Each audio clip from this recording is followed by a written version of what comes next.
invertir un tiempo sábado en la noche para venir a oír de Apocalipsis.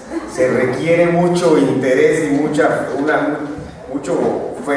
fortaleza para tomar una decisión así un fin de semana el sábado en la noche. Pero me siento contento de que ustedes estén aquí con nosotros en esta noche. Primero quisiera saber si cada uno de ustedes recibió una de estas hojitas.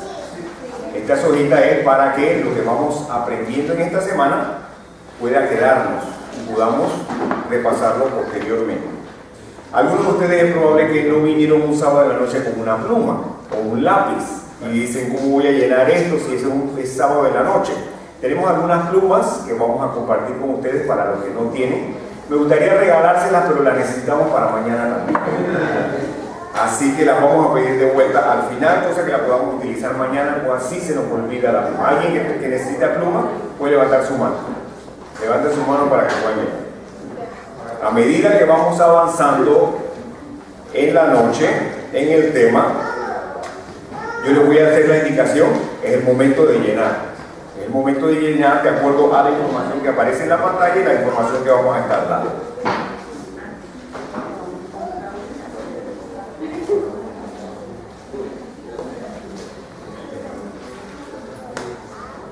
Si alguien necesita hojitas, también.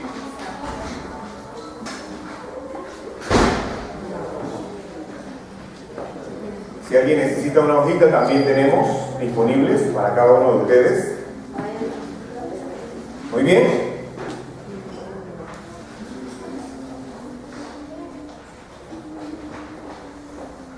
Una vez entregadas las hojitas y las plumas y tenemos las herramientas necesarias, damos inicio oficialmente a una semana de crecimiento. Una semana de crecimiento donde yo voy a crecer y donde yo espero que el Espíritu Santo nos ayude a cada uno de nosotros a crecer espiritualmente. Amén. A esos que nos reunimos aquí. Muy bien, en esta semana de crecimiento espiritual, cuyo título es Apocalipsis sin miedo, vamos a entrar en el libro de Apocalipsis y vamos a leerlo de la manera en que fue escrita, como un libro no para meternos miedo, sino un libro para darnos esperanza y confianza. ¿Ok? Ese fue el propósito del libro. El libro no fue escrito para meterle miedo a nadie. El libro fue escrito para nuestro beneficio ahora y cada día. Así que vamos a leer Apocalipsis sin miedo. Para dar inicio, voy a contarles una historia que ya algunos de ustedes conocen porque se las he contado, pero hay unos que no la conocen. Así que para beneficio de aquellos que no la conocen, vamos a repetirla, que es el inicio de nuestra semana de Apocalipsis sin miedo. ¿De qué vamos a hablar? Resulta ser que entre la península de Yucatán al sur de México y parte de Belice, de Guatemala, parte de Honduras y El Salvador, se desarrolló una civilización extraordinaria entre los años 300 y 900 de la era cristiana. ¿Qué civilización era esta que fue tan extraordinaria? En esos países se desarrolló la cultura maya. Los arqueólogos que van a aquellos lugares a desenterrar y continúan desenterrando maravillas se van dando cuenta de lo extraordinario que era esta cultura que desapareció pero dejó la evidencia de su desarrollo. Esta cultura se caracteriza a través de la arqueología. Se ha descubierto que esta cultura tenía una escritura bien definida por jeroglíficos. También tenía arquitectura, ejemplo, esto que está aquí, que se están descubriendo, y dicho sea de paso, se están descubriendo más templos hundidos en la selva de Guatemala, que son un reflejo del desarrollo que ellos tenían y que al haberse desaparecido la tierra, la naturaleza lo ha estado cubriendo. Arquitectura extraordinaria que incluye templos, pirámides. Es decir, esos templos no eran solamente templos, sino que no eran solamente pirámides, sino que eran templos.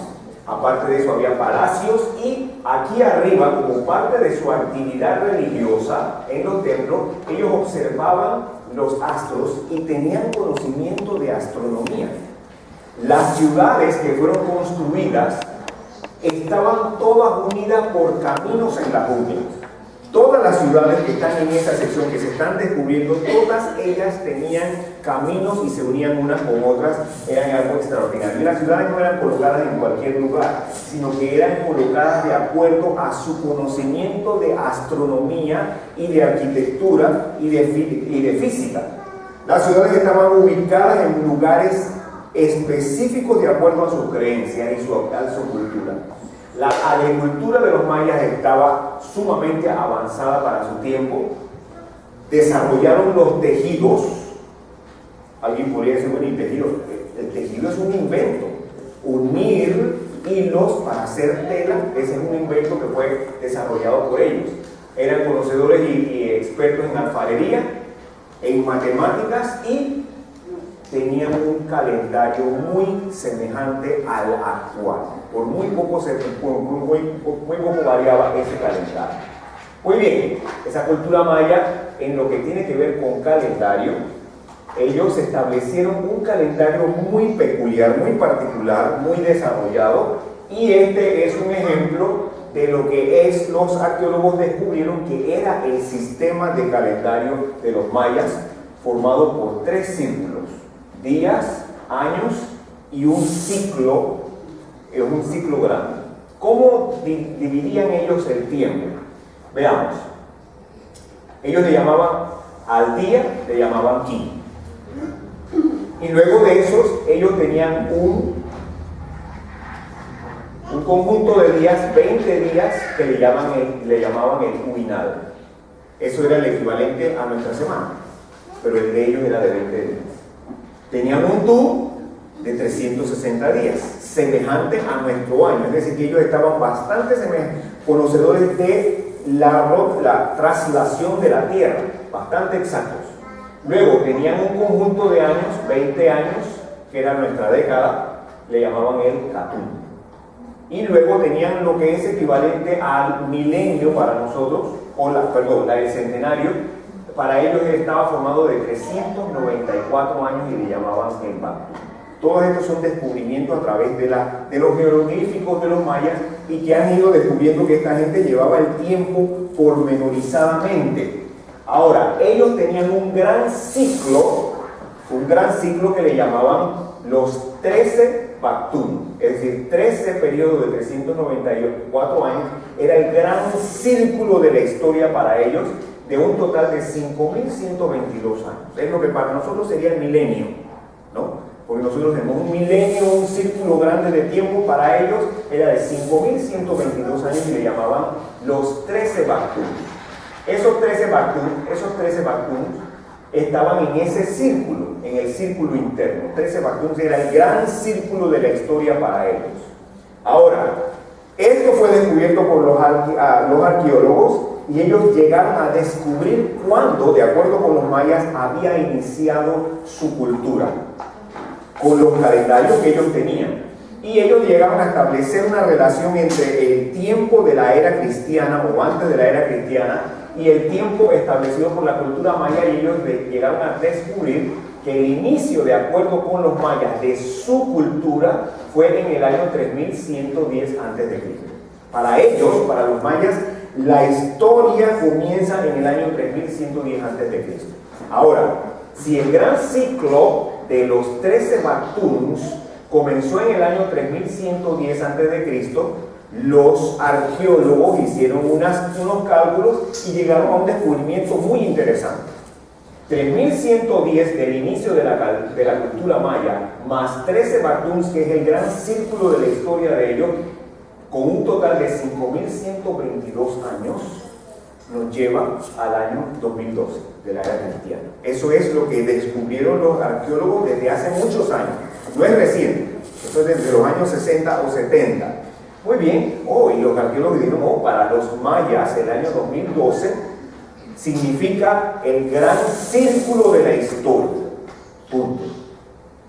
Eso es lo que se sabía de los arqueólogos. Pasó el tiempo, y en 1996, 2 doctores arqueólogos de las universidades de Texas, Stuart y Houston, en el territorio de los mayas, en el cerro llamado El Tortuguero, en el estado de Tabasco, en México, hicieron un descubrimiento muy interesante para ellos. En ellos estaban desenterrando recuerdos y edificaciones en aquel lugar. Así es, eso es lo que ellos encontraron. Y en lo que ellos están escarbando se encuentran con un monumento escrito con jeroglíficos. Lo desenterraron y comenzaron a tratar de descubrir lo que decía aquel monumento. Y había de historia y había de todo un poco, pero se encontraron con una parte que les llamó mucho la atención. Y todavía existe, si ustedes van al Cerro del Tortuguero y Tabasco, van a encontrar ese monumento que fue lo que encontraron en ese lugar. Ese monumento, de acuerdo con lo que se relata aquí, fue escrito en el año 670 de la era cristiana. ¿Qué fue lo que escribió ese hombre que estaba allí escribiendo en ese monumento sus jeroglíficos? Historia, etcétera, etcétera, pero encontraron esta sección de la piedra que les llamó mucho la atención. ¿Qué les llamó la atención? Vamos a ver, esta es la cuña que encontraron con escritura. Estos es jeroglíficos, estos son jeroglíficos y acá se trata de reproducirlos para que pueda ser un poquito mejor entendido. Si ustedes se fijan, la piedra ya no está completa, sino que tiene partes que están desgastadas por el tiempo. Ahí aquí está roto. Y si ustedes se fijan, parte del mismo monumento se perdió. Así que no es un recuento continuo y completo de la información que había originalmente. Pero los pocos jeroglíficos que encontraron en esta cuña tenían algo interesante, revelador. Veamos lo que nos dicen esas figuras que aparecen aquí.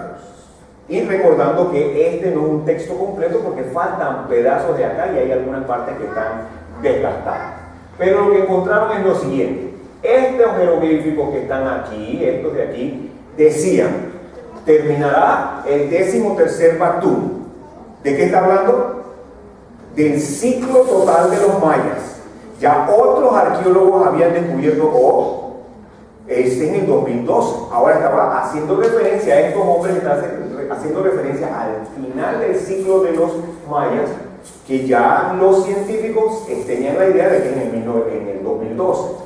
Aparte de eso, en los jeroglíficos, y noten aquí que ya está medio desgastado, eso que quedaba ahí indicaba lo siguiente: cuando termine el 13º Bactum, en el cuarto ajau del tercer Unui, y entonces, bueno, ¿y esto qué es? Y comenzaron a investigar qué era el ajau y qué era el Unui y cómo concordaba con la historia de la era cristiana, y descubrieron que eso concordaba con una fecha específica del calendario de ellos, que transportándolo al calendario romano, juliano de la era cristiana, concordaba con el 21 de diciembre.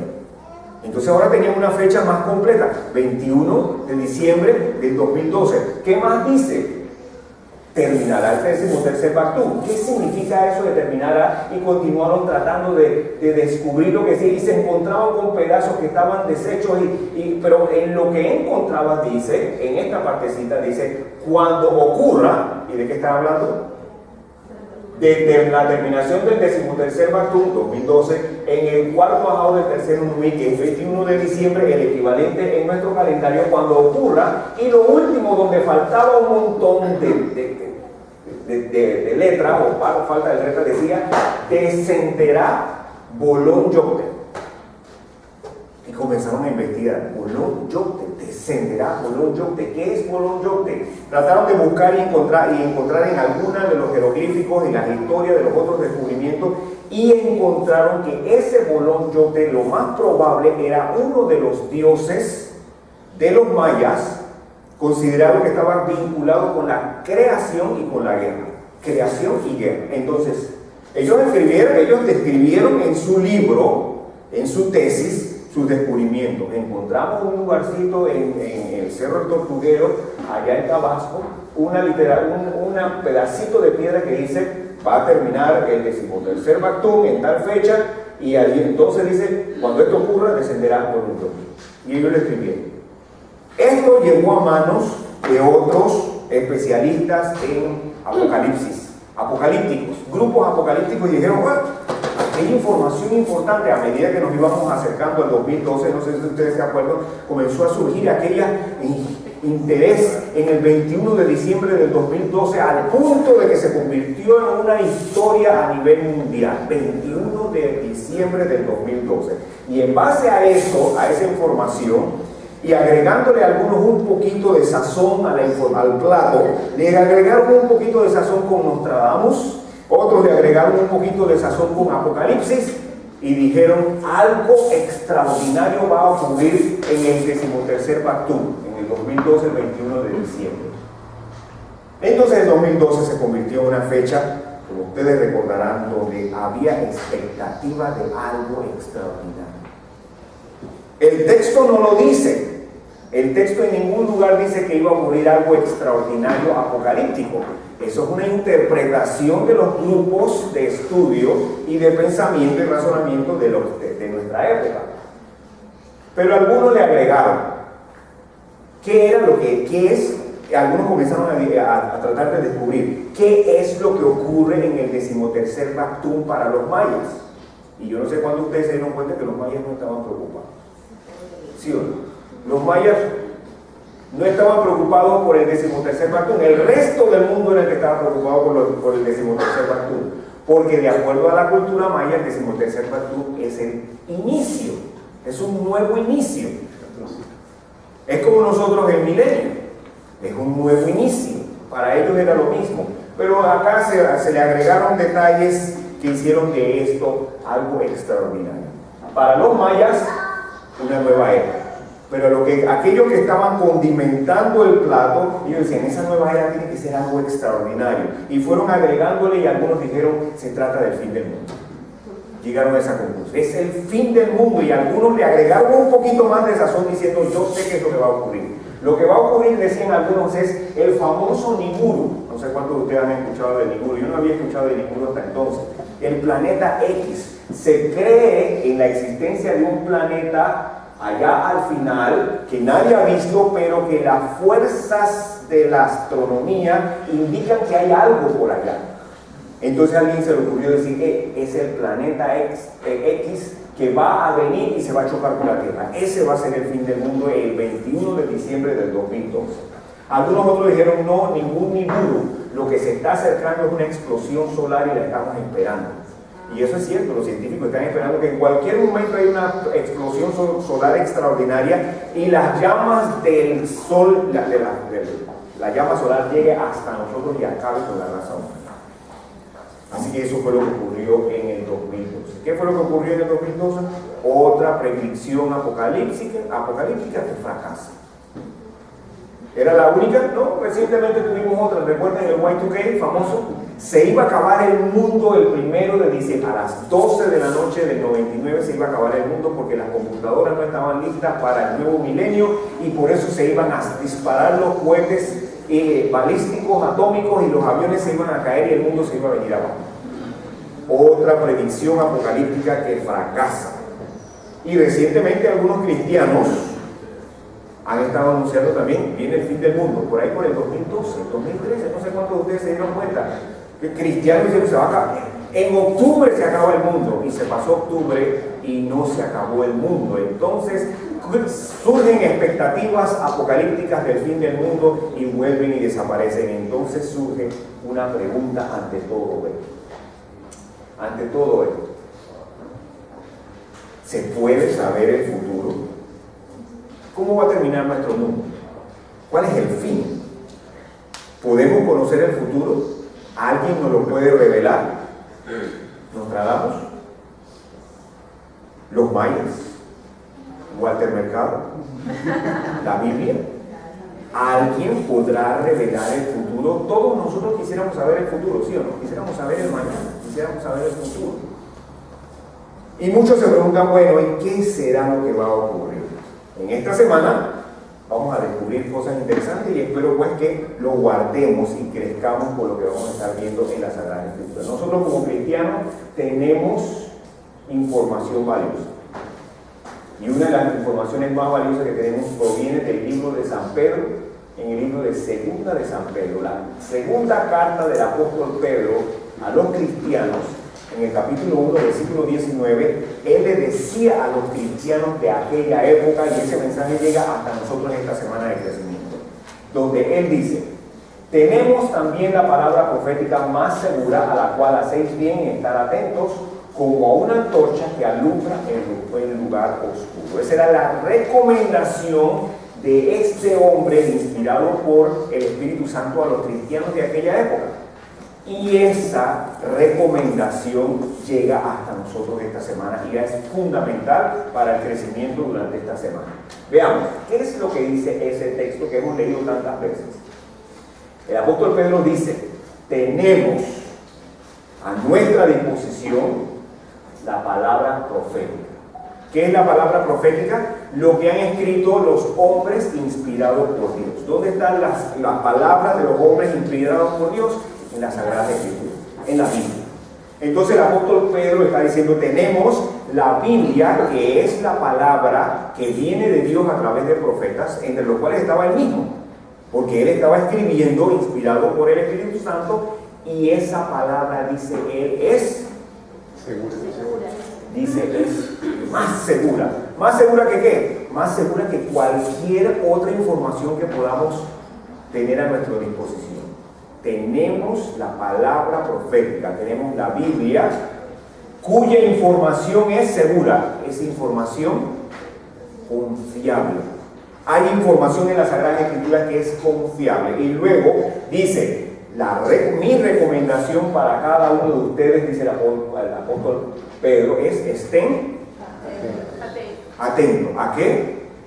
¿A los anuncios de que se va a acabar el mundo? No, tenemos la palabra profética más segura, más confiable, a la cual hacemos bien en prestar atención, estar atentos, leer con la convicción de que aquí hay información confiable y yo puedo creer en esa información y seguir las instrucciones. Y luego utiliza un ejemplo. ¿Qué ejemplo utiliza?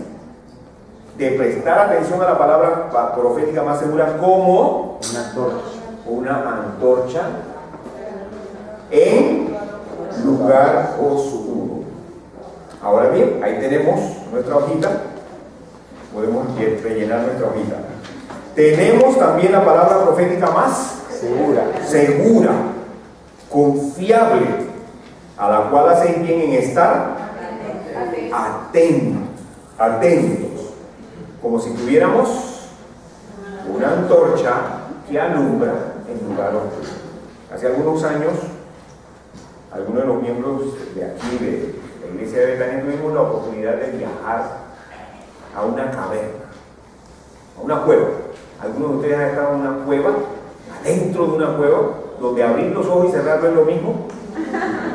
En ese lugar se puede apreciar el significado de estas palabras. En un lugar donde usted abre y cierra los ojos y es lo mismo de oscuro, usted lo que necesita es luz. Cuando fuimos a aquella cueva en Bayano, estábamos en medio de la cueva y se nos pide que apaguemos la luz. No se veía nada. Y estábamos hasta aquí de agua, porque la caverna había una quebrada, un río, y había que meterse en el río y ahí apaguen las luces. ¡Qué sensación! No sabes dónde es adelante, dónde es atrás. ¿Qué haces en un lugar oscuro como ese? Entonces luego nos pidieron que encendiéramos los focos y miráramos hacia arriba. Cientos y cientos de murciélagos a poca distancia de nuestra cabeza estaban viajando y no había forma de detectarlo solamente con la luz. Y ahí estaban, viajando constantemente. Más adelante nos dice el guía, que miren ahí, una serpiente. Que tengan cuidado con eso ahí. Yo conozco el lugar y yo sé dónde hay que ir, dónde hay que pisar y dónde no hay que pisar. ¿Se necesitaba o no se necesitaba luz en ese lugar? ¿Por qué? Porque si se me acaba la batería, ¿qué hago? ¿Cómo regreso? Bueno, podíamos regresar porque ahí había una cuerda para poder regresar. Y de esa manera, pero en el camino de regreso iba a tropezar y a caer, ¿sí o no? Por no poder ver a mi alrededor. Así era importante en un lugar oscuro una fuente de luz. En aquella época era la antorcha. Y él dice, estamos en un lugar oscuro y necesitamos una fuente de luz para ver el camino y no tropezar. Así de importante, dice el apóstol Pedro, es la palabra profética que alumbra y guía, y no me voy a perder. Voy a evitar los tropiezos, los golpes y el retraso. Así que lo primero que aprendemos en esta semana de crecimiento espiritual es que tenemos la palabra profética más segura. Y hacemos bien en estar atentos. ¿Qué quiere decir estar atento? Leer, comprender, y que eso forme parte de nuestra vida, de tal manera que podamos tener seguridad y certeza hacia dónde vamos. Ese es el propósito de la Sagrada Escritura, y se compara con una antorcha en un lugar oscuro. Muy bien, entonces, dice la Sagrada Escritura que es confiable. Veamos cuán confiable es la certeza en cuanto a revelación del futuro. Porque nuestro tema es, ¿se puede saber acerca del futuro? ¿Podemos saber el fin de la historia? Veamos si hay ejemplos de la certeza de las predicciones de la Sagrada Escritura. Vamos a ver algunas del Antiguo Testamento y otras del Nuevo Testamento. Miren ustedes. Jeremías, un escritor, un profeta del Antiguo Testamento, escribió 600 años antes de Cristo, en el capítulo 25 y el versículo 11, las siguientes palabras. Toda esta tierra, refiriéndose a su país, Israel, bueno, ya no se llamaba Israel, se llamaba Judá, es su tierra con capital en Jerusalén. Jeremías, escribiendo la palabra profética más segura, dice: toda esta tierra será puesta en ruinas y en espanto. Lo primero que estaba advirtiendo es que la tierra iba a ser destruida. Y luego dice: servirán estas naciones. ¿Qué naciones? Ellos, los que vivían allí en ese lugar, servirían al rey de Babilonia 70 años. Entonces él está prediciendo: viene ruina, viene destrucción, y vamos a terminar como siervos. ¿De quién? De los babilonios. Y no pasó mucho tiempo cuando la profecía de Jeremías se convirtió en realidad, porque la ciudad de Jerusalén y todas las ciudades de Judá fueron destruidas, y ellos, incluyendo el mismo que escribe, tuvieron que salir de su tierra, algunos como cautivos de Babilonia y otros salieron como refugiados. En el caso de Jeremías, él salió refugiado hacia Egipto. Se cumplió la profecía. Pero noten que aparte de decir que iba a haber ruina y esclavitud, en el capítulo 29, el versículo 10, el profeta Jeremías aclara: cuando en Babilonia se cumplan los 70 años, yo os visitaré para haceros volver a este lugar. ¿Qué profetizó Jeremías? Iban a salir como siervos, iban a ser siervos en Babilonia 70 años, y al final de los 70 años iban a regresar. Y así ocurrió. La historia registra: 70 años después los hebreos regresaron a su tierra. ¿Cómo fue posible esto? Veamos. El profeta Isaías, escribiendo 100 años antes de Jeremías, en el año 700 antes de Cristo, en el capítulo 45:1 dice: así dice Jehová a su ungido, a Ciro. Este hombre en el año 700 estaba hablando de un personaje escogido, y le da nombre. ¿Qué nombre le da? Escogido por Dios. Y entonces dice: ese Ciro yo lo he tomado por su mano derecha para sujetar naciones delante de él y desatar lomos de reyes, para abrir delante de él puertas, y las puertas no se cerrarán. En otras palabras, él está indicando: él va a ser un conquistador y nadie se le va a poder enfrentar. Este hombre Ciro nació 120 años después de que se había escrito esa profecía. Y tal cual como está escrito en el libro de Isaías, creció, hizo de su país un imperio que conquistó a Babilonia, y a los 70 años de estar los israelitas en Babilonia, Ciro escribe un decreto que dice: Jehová, que me escogió a mí, me pide que los regrese a su tierra. Y así ocurrió, exactamente como fue escrito. No fue otro, fue Ciro el que fue escogido, el ungido por parte de Dios. Un ejemplo más: Daniel, que fue uno de los de los siervos que fue llevado a Babilonia, en el capítulo 9, versículo 25, él está escribiendo en el año 550 a.C., dice: desde la salida de la orden para restaurar y edificar a Jerusalén, esto no había ocurrido todavía. Daniel es siervo y los israelitas están como siervos en Babilonia, pero él, inspirado por el Espíritu Santo, escribe palabra profética que revela el futuro y dice: se va a dar un decreto para restaurar y edificar Jerusalén. ¿Quién lo hizo? Ciro. ¿Cuándo lo hizo? Cuando le tocaba hacerlo, a los 70 años. ¿Quién le dijo eso a Ciro? El mismo Daniel fue el encargado de decirle a Ciro: Ciro, tu nombre aparece aquí desde hace más de 120 años, en una profecía escrita por un hombre que se llamaba Isaías. Él llegó a comprender que había sido utilizado por Dios y que era su deber y su privilegio regresar a los israelitas a su tierra. Así que Daniel escribió lo que posteriormente se cumplió. Se dio la salida de la orden para restaurar la ciudad de Jerusalén. Y luego dice Daniel capítulo 2, versículos 39 y 40, una de las más imponentes profecías de la historia, donde Daniel, escribiendo inspirado por el Espíritu Santo, dice, hablando con el rey de Babilonia, de quien se había convertido en asesor y consejero, le dice al rey de Babilonia: después de ti se levantará otro reino, un segundo reino. El reino que estaba en ese momento era Babilonia. Y le dice: mira, después de ti va a venir otro reino. Tu reino no va a ser para siempre, va a venir otro reino inferior al tuyo. Y luego va a venir un tercer reino de bronce, el cual dominará sobre toda la tierra. Y luego vendrá un cuarto reino fuerte como el hierro, y como el hierro desmenuza y rompe todas las cosas, desmenuzará y quebrantará todo.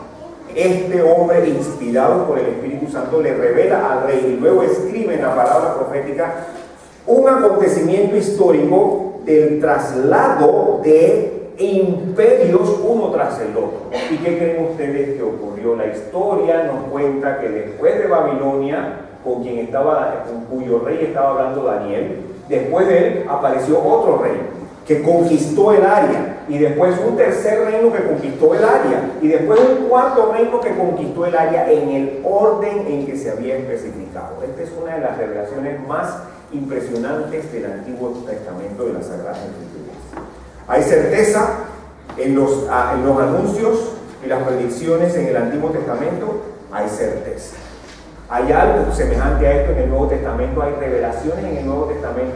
Miren ustedes al Señor Jesús revelando cosas del futuro.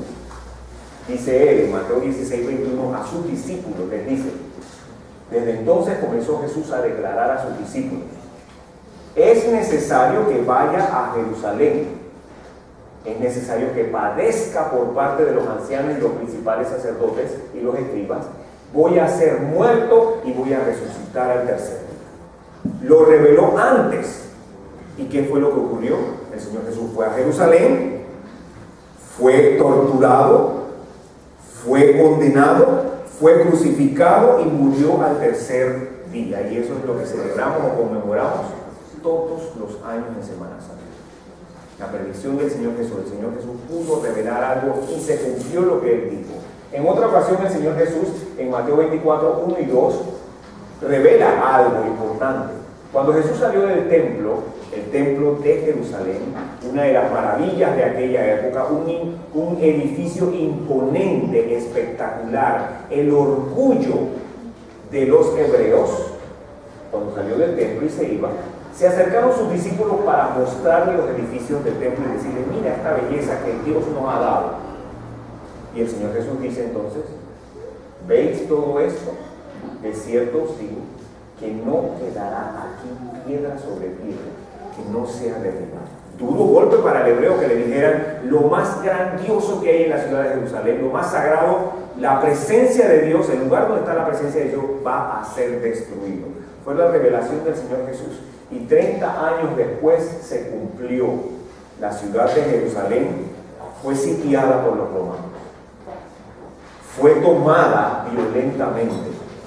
Fue saqueada y fue destruida. Exactamente como lo dijo el Señor Jesús.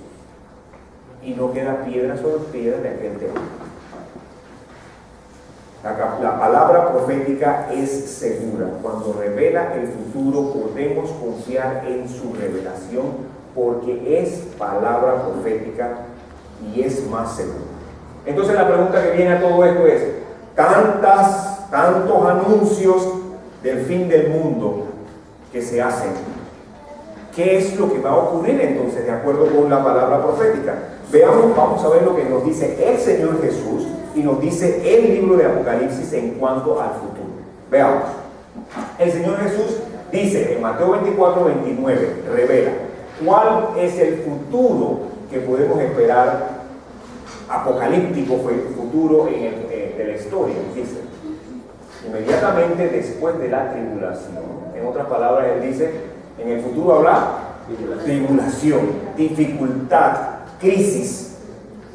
Y en medio de esa crisis dice, el sol se oscurecerá, la luna no dará su resplandor, las estrellas caerán del cielo y las potencias de los cielos serán conmovidas. El Señor Jesús le dice, viene algo muy serio.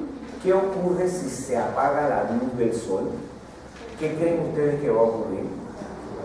¿Será una crisis? Todo lo que ocurre en la tierra depende del sol. El tiempo en que el sol se oscurezca es tiempo de crisis. Obviamente la luna se va a oscurecer